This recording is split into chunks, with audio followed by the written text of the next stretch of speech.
And 31 minutes past the 4 o'clock hour, you are listening to SMC Sports on 90.3 FM. 973-655-4256 is the number to call to join the conversation. Sean McChesney, Nick Flaherty, Craig Gorbunoff, and now on the phone is WFAN Jets beat reporter Chris Lopresti coming on with us for a couple minutes to talk New York Jets. Chris, you are on SMC Sports. What's going on?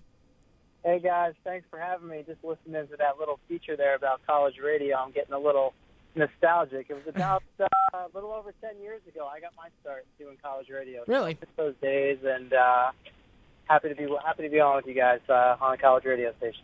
Happy for you to be on with us, Chris. So let's get right into it. You know, we have a Jets fan in the studio with us as well, and not a Jets fan, games, but he's season ticket holder as well. So a lot of Jets knowledge in here. And of course, I'm a little bit of a Dallas fan, so this matters to me as well. But just a quick impression for you on Ryan Fitzpatrick. You know, obviously the whole situation this summer happened. Fitzpatrick gets thrown into the starting role. What has been your impression over the leadership that Ryan Fitzpatrick has shown as the Jets quarterback in the last few weeks and mainly the whole season? Yeah, I mean, I got to be honest. I've really been blown away. You know, obviously I've watched him from afar over the years and the different stops he's made around the league, and certainly understood the Jets thinking and bringing him in sort of as that, you know, veteran backup that was going to help Geno Smith out. It was clear to me that it was going to be Geno Smith's job to lose. We all know what happened. And at the time, I didn't really know what to think. I didn't know where the team was going to go. I didn't know how Fitzpatrick was going to respond, how the guys in the locker room were going to respond. And, look, it hasn't been perfect by any stretch of the imagination. There have been ups and downs, as you'd expect, not just from Fitzpatrick's perspective, but from the team's perspective as well. But I can tell you just from being in the locker room day in and day out this season, it's really remarkable the way the team has taken to him and how much respect he has earned in less than a season of work within the organization. So there's just a really good dynamic offensively. Certainly the chemistry he's built with Brandon Marshall and Eric Decker, I think that shows itself out on the field. But really just from top to bottom, from, you know, in the locker room, in the meeting room, on the practice field, on the sidelines, game day, and then obviously where it matters most between the white lines on Sundays. They've really done a tremendous job, and Todd Bowles has talked about continuing to grow and get better each week, and they went through that tough time in November, and we didn't really know what to expect, how they were going to come out of it. And obviously they've come out of it playing some of their best football of the season, and specifically on offense, this has obviously been their high watermark so far this season. Fitzpatrick's playing great. Marshall and Decker have done a tremendous job, and right now offensively they're really clicking on all cylinders. Chris, Nick Flaherty here. Sticking with the offense, we've seen the last 2 weeks in particular, Bilal Powell kind of take on a larger role, particularly in the screen passing game. We saw him have a big game against the Giants, another good one against Tennessee. Has there been a focus with the coaching staff to get him more involved? Because early in the season, he really wasn't a key member of this offense. Yeah, I definitely think there's a focus to try and get him more involved, but it also has to do with his health. He went through that middle part of the year where he missed 4 games with the ankle injury. I think there was another one where he was actually banged up throughout the course of the game or in the game, so he didn't really get involved much. And obviously Chris Ivory was playing some tremendous football early in the year. So I think if you go back to the beginning of the season, in a perfect world, Chan Gailey wanted both guys to be involved and trying to maximize the skill set of each guy. And they weren't really able to do that early on for a variety of reasons, a couple that I touched on already. But Powell has come back from this ankle injury, and he just quite honestly looks like a different player. There seems to be another gear to his game, some extra burst. And again, some of it does have to do with the type of situations they've gotten themselves into where, you know, they've fallen behind and maybe they've had to throw it a little bit more, or Ivory's been a little dinged up throughout the course of the game, so Powell gets in there and he's got the hot hand. But we've always known he's a versatile player. You know, he doesn't really wow you in one particular area, but he does a lot of things well. And he's really a complete all-around back. You can put him in there in pretty much any situation, and he's a real dependable guy. So Chan Gailey admitted he didn't know much about him when he first took the job with the Jets, but after reviewing the film with the team from 2014, he knew that he felt it should be a priority for the organization to bring Powell back. We forget he was a free agent this past offseason, and he re-signed for 1 year. So, you know, they're kind of reaping the benefits of that here down the stretch. But this is the most important time of the season, and if they're going to get production from Powell and a consistent production from Chris Ivory, and you have that 1-2 punch there, that's obviously going to do nothing but benefit your offense as we come down the stretch here. Hey, Chris, this is Craig Gorbunoff here. The Jets have an ugly pattern this season of losing games they're supposed to win. Seen it against Houston. Oakland, just off the top of my head. But they seem to win games they don't really have a business being in. Week 2 against the Colts, for example. But when we're looking at this Dallas matchup in particular, everyone is so quick to write off the Cowboys, and for whatever reason, I kind of have that nervous feeling that this is that game that the Jets are supposed to win, and yet they're going to throw it away and lose here. Especially, I don't like games of football that aren't on Sundays. I always get weird when it's Thursday night, Saturday night, Monday night. It changes up your whole preparation. You're traveling, whatever. Do you think this is a trap game for the Jets? I wouldn't call it a trap game, but I would definitely echo some of the concerns you just mentioned there. I think they've done a better job of it the last couple of weeks. I mean, the Miami game at home against a bad Dolphins team, they took care of business, and they obviously took the Titans back behind the woodshed last weekend, and I felt really good about that game going into it. This one, I would have some concerns about, not so much that I think it's a trap game, more in that I haven't seen this team play a really good true road game in a while. They went into Foxborough and obviously were very competitive, and you could argue should have won that game if Brandon Marshall doesn't drop what would have been a touchdown pass there late. But since then, I mean, they've had the Oakland game, they had the Houston game. They won in London, which is technically a road game. They won against the Giants, technically a road game. But when they've had to travel and go into someone else's environment, someone else's stadium, it hasn't gone particularly well for them. And, I wouldn't gloss over the primetime part of it either. You mentioned the non-Sunday game. This is an organization that's really struggled for a while in primetime games. Maybe the one that you could point to where they didn't was Geno Smith's rookie year back in 2013 when they went down to Atlanta and beat up on the Falcons. But, Dallas, look, it's been a disappointing season. Obviously, you take Tony Romo out of the equation and Des Bryant out of the equation while he was out with the foot injury, and it's going to be a struggle, but they're still talented up front along the offensive line. I mean, Darren McFadden's done a pretty nice job running behind that unit. And defensively, I mean, they can get after it a little bit. You could question maybe the effort and the production at times, but it's still a talented team that certainly had playoff aspirations going back to the beginning of the season before Romo got hurt. So I don't view it as they're going in there and they're going to stomp all over the Cowboys. I think that they do recognize that it's going to be a challenge. It is difficult. They've really had a hard time getting off the fast starts in road games. So the Dallas at this stage of their season is the kind of team that the longer you let them kind of hang around in a game, maybe they're going to feel more motivated and feel like they can, get a win and maybe wreck the Jets' playoff chances to a certain extent. If there was one game of the remaining three they could afford to lose potentially, obviously it would be this Dallas game because it's out of conference. But we all know that there's certainly a scenario where they run the table, get to 11-5, and are still left on the outside looking in. So it's important that they find a way to win every game. I do have some concerns about this one, but ultimately I'm probably going to end up picking them to win.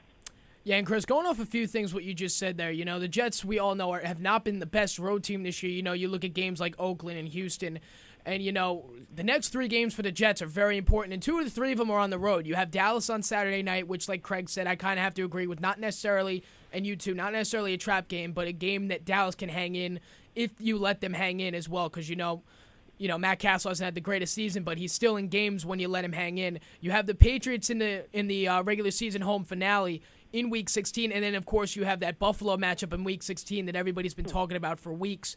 So, and, of course, with scoreboard watching with Kansas City and Pittsburgh, what do the Jets got to do, and what kind of help do they need to make the playoffs?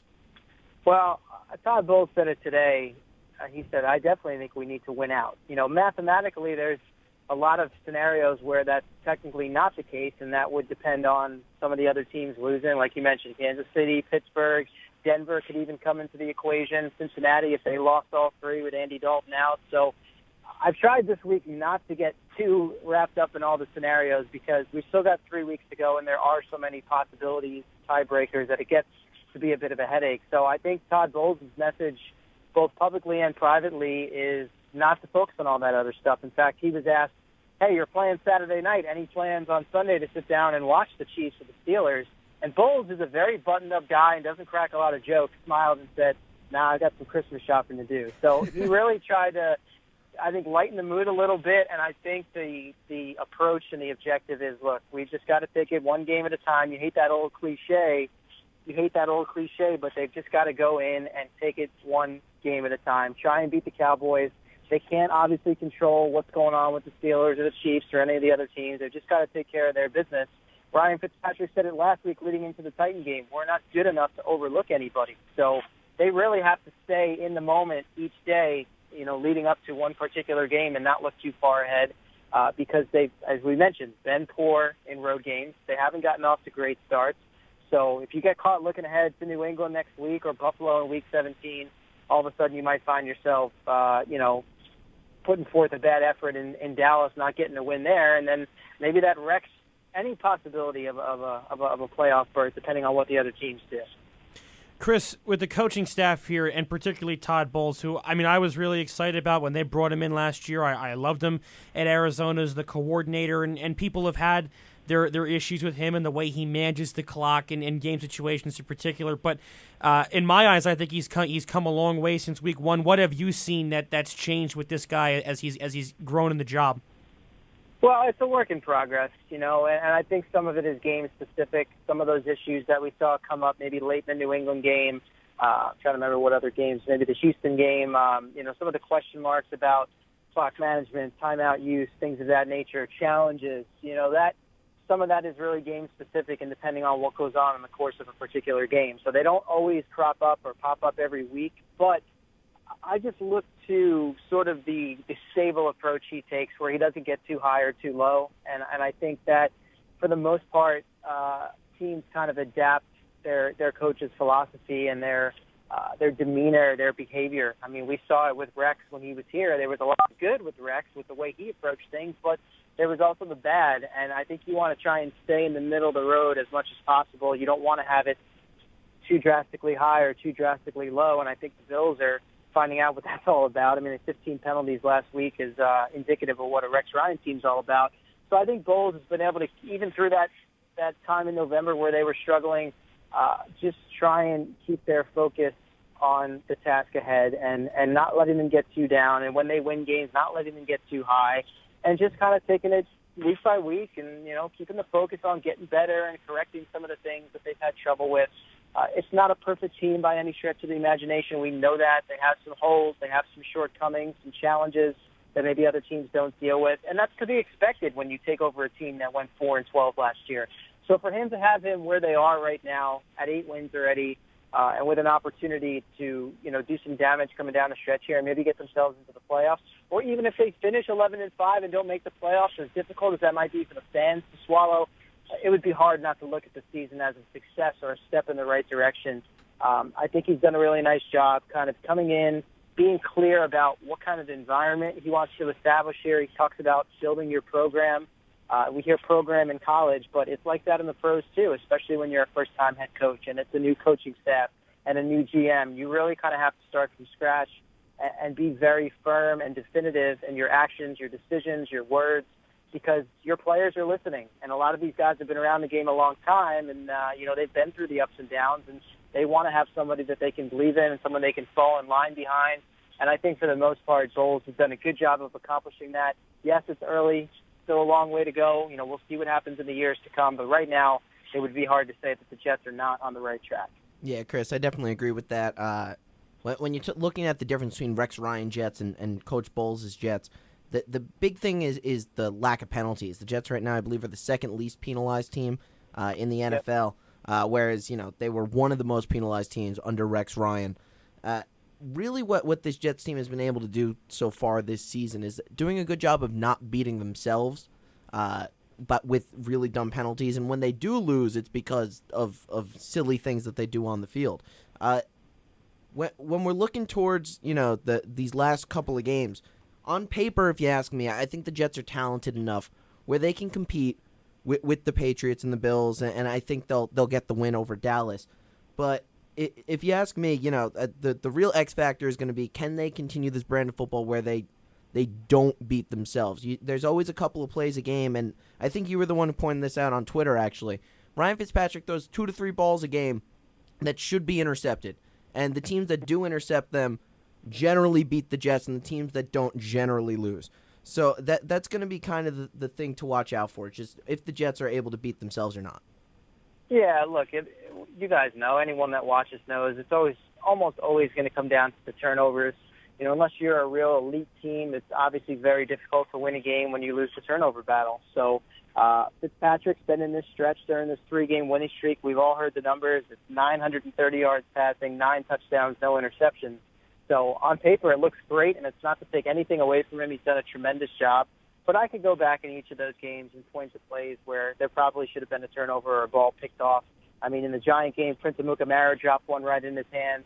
Certainly last week, early on in the Titans game, there were some questionable throws in that first half that maybe a better defense is able to pick off and have a game-changing turnover. So there's a lot of luck involved, and I think Fitzpatrick would be the first to tell you that. In fact, leading into the Titans game, he was asked, what's been the key in the last 2 games? No interceptions, and he said, well, the defense is dropping them. So he's self-deprecating. He knows what he is at this stage of his career. He has his shortcomings and his challenges, and Todd Bowles has talked about it too. He's at peace with what kind of player he is. So, sometimes he's going to make a poor throw or a poor decision or maybe try and force the issue, but I think it's important to make sure that there aren't too many of those and that the good throws obviously outweigh the bad throws and the good decisions outweigh the bad decisions. For the most part, I think he's done a really nice job with that. So, you want to see that trend continue as they come down the stretch here.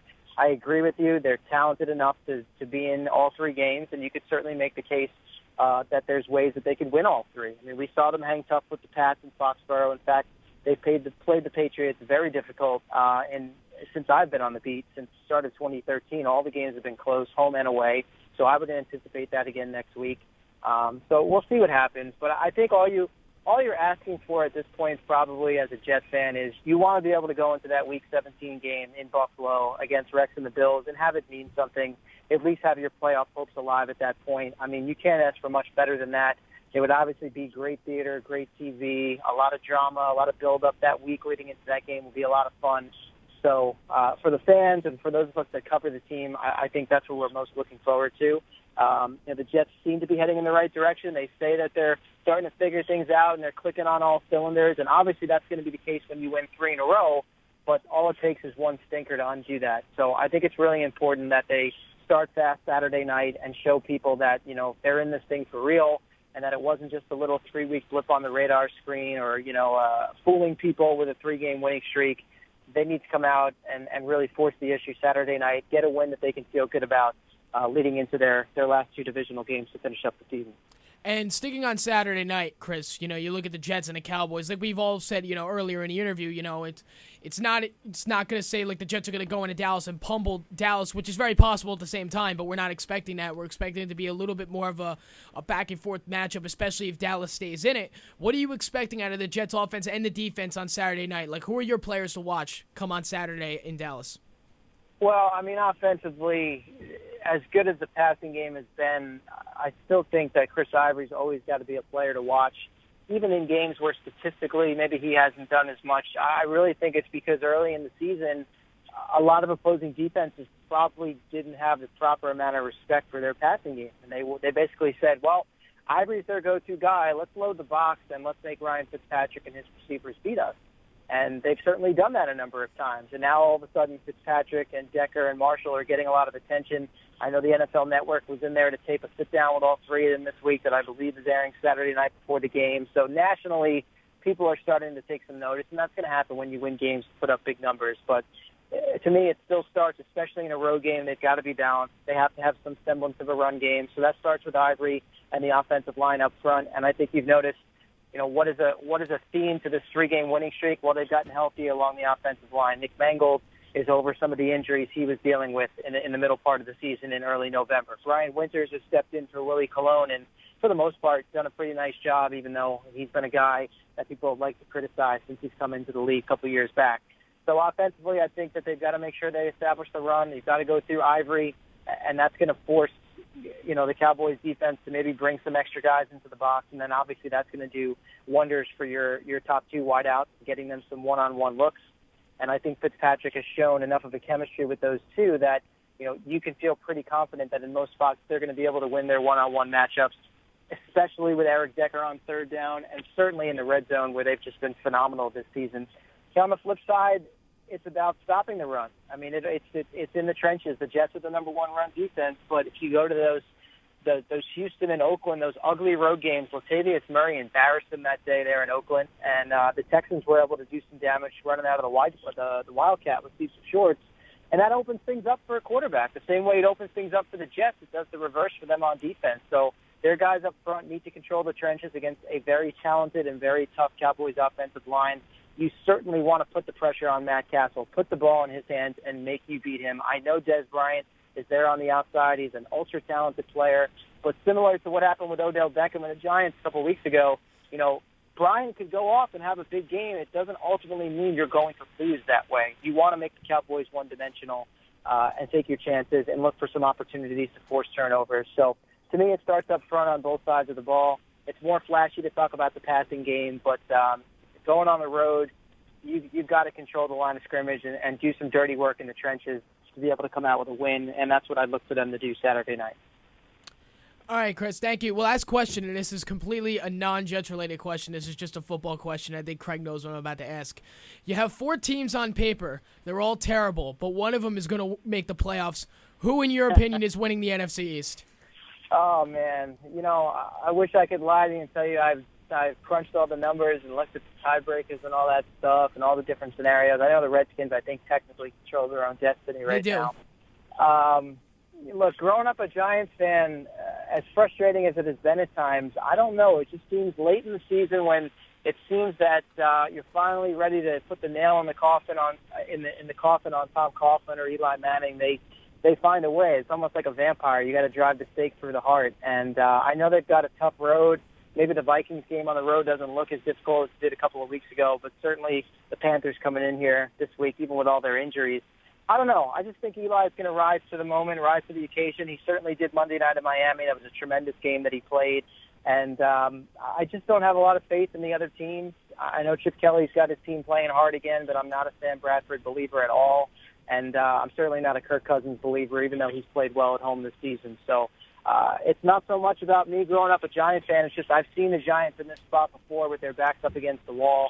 And I don't know. I think some way, somehow they find a way to get it done. And even though that they've played worse than the Jets, and the Jets beat them straight up, I think the scenario, I could paint a better scenario in which the Giants are the one to come out of the NFC East as opposed to the Jets coming out with one of those AFC wildcard spots. Much more competitive, obviously, in the AFC. But I will say I think the Giants are going to find a way to get it done.